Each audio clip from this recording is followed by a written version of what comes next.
Hello everyone, and welcome to this little dev tutorial. Here, you can see my character walking from the beach into the sea and then back again. While moving, he dynamically sinks into the water. The deeper he goes, the more he disappears beneath the surface.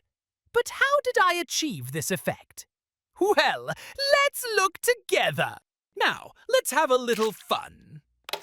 Here I'm dragging this tiny little human all over the place with my mouse. Across land, through water, back and forth. Why? To show that the water depth calculation works perfectly, dynamically, and everywhere, no matter what crazy path this little guy takes. So, to determine the water depth, I first need the character's position in relation to the shoreline and to the open sea.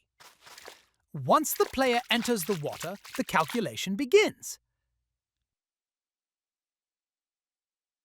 By the way, I use my own spline library here, which is freely available on GitHub. You can use it to generate beautiful splines yourself, but that's just a side note.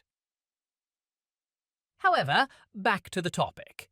From these 2 points and the character's current position, I calculate a value between 0 and 1. This value tells me how far he has already stepped into the water. 0 means he's right at the shoreline. 1 means he's fully out in deep water.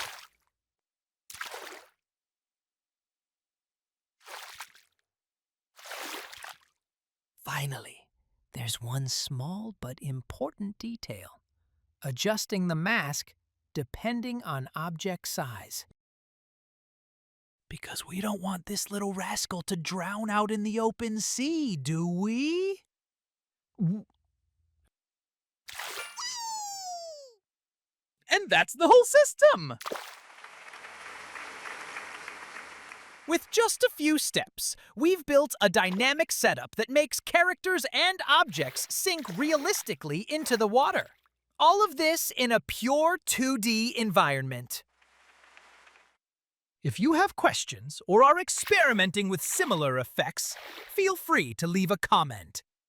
Thanks for watching, and see you next time!